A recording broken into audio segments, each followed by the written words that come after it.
Սահմանամերձ այս փոքրիկ ոստանը թաղված փարթամ բուսականությամբ մի գողտրիկ անկյուն է Հայաստանի հյուսիսարևելյան մասում, որը Տավուշի մարզկենտրոնից մոտ 60 կիլոմետր հեռավորության վրա է գտնվում։ Բարեկամավան համայնքն ունի մոտ 300 բնակիչ, հիմնականում մեծահասակներ են, իսկ երիտասարդները գյուղում աշխատանք չլինելու պատճառով հեռացել են։ 75-ամյա Սարգիս պապը նշում է, որ հողատարածքները չեն կարողանում մշակել սահմանամերձ լինելու պատճառով։ Գյուղը 3 անգամ հրդեհվել է ազերիների կողմից, հիմա էլ են փորձում, նշում է Սարգիս պապը, սակայն չենք թողնի։ Կոտնը չեն կարման ձեն,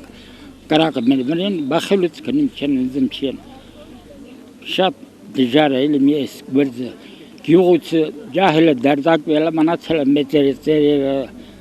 ու չկարեցել նա մնացել, ով էլ ուժ պատոմակ շումա կնումա։ Համայնքն ունի մոտ 500 հեկտար վարելահող, ականապատված է եւ չի մշակվում։ Մարդիկ հիմնականում զբաղվում են հողագործությամբ եւ անասնապահությամբ, չնայած հողերի սակավ լինելուն, հիմնական մի մասը սարամասեր ունենք այնտեղ են գնում, անասունները պահելու համար, աշխատատեղ չկա, հիմնականում գործազուրկ են ժողովուրդը։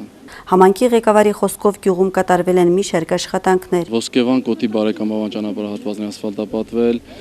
10 թվականին համայնքական հիմնադրամի միջոցներով աշնանացան ցորենի ցանկ են կատարել 60 հեկտարի վրա պահոստային հողերում։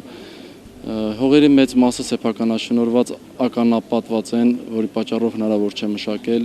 Գյուղը ունի մանկապարտեզ, գրադարան, համայնքային շենքն էլ վթարային վիճակում է, իսկ դպրոցը, որ ժամանակի ընթացքում ունեցել է 340 աշակերտ, այս տարի դպրոց են հաճախելու 34 աշակերտ։ Բարեկամավան համայնքի առօրյան անցնում է միապաղաղ, շատ քիչ դեպքեր են լինում, որ գյուղը այսքան մարդաշատ է լինում։ Բարեկամավանցիները հեռու մոտիկ ծայրերից շտապել էին գյուղ, մասնակից լինելով նորակառույց մատուռի բացման արարողությանը։ Սուրբ Գրիգոր Լուսավորիչ մատուռը միակ նորակառույցն է գյուղում վերջին 20 տարիների ընթացքում։ Այս գեղեցիկ մատուռը կառուցվել է բարեկամավանցի Ցոլակ Միքայելյանի կողմից, եւ ինչպես բարեկամավանցիներն են նշում, այն հավատք ներշնչի սահմանին ապրող գյուղացուն, որը կապված է իր արմատներին եւ պաշտպանում է իր հայրենի եզերքը։